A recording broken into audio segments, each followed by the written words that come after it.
করছি ওইখানে নাম। আসসালামু আলাইকুম রাহমাতুল্লাহ ভিউয়ার্স, আজকে আপনাদের সামনে আরেকটা নতুন ভাইরাল ভিডিও নিয়ে চলে আসলাম। আমরা রাস্তায় যখন বের হই তখন অসতর্কতার সহিত বের হই, তো এতে নানা দুর্ঘটনার সম্মুখীন হয়ে থাকি। অহরহ নানা দুর্ঘটনা ঘটতেছে, তারপর আমরা সচেতন হই না। এরকমই একটা সতর্কতামূলক অর্থাৎ সচেতনমূলক ভিডিও নিয়ে আপনাদের সামনে হাজির হয়েছি। আপনাদের সুবিধার্থে ভিডিওটি একটু টেনে দিয়েছি। আপনারা আমি আপনাকে এই যে টাকাটা পাইলাম যে এটা যদি না দেখাই তাহলে তো আপনি আবার গোসা হইবেন। তো আমি বললাম যে গোসা হওয়ার কারণ কি, তো পরে ও আমার সামনে এটা খুললো, খোলার পরে টাকাটা খুললো। টাকার ভাজের ভিতরে যে একটা কাগজ আছে, কাগজের ভিতরে টিস্যু পেপার আছে, টিস্যু পেপারের ভিতরে একটা চিঠি। ওই চিঠিটা সে আমারে দিল। আপা আমি তো মূর্খ, আপনি এটা আমাকে পড়ে শুনান। তা আমি বললাম আচ্ছা দেন।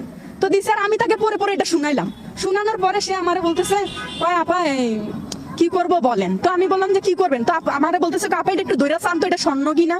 তো আমি বললাম আচ্ছা দেন। তো এই দেন বলছি আর আমাকে দিয়েছে। আমি তো জানি না যে এগুলো অহরহ ঘটতেছে, স্বর্ণকারের দোকানে এগুলো অহরহ দেখাচ্ছে মানুষকে। বাবা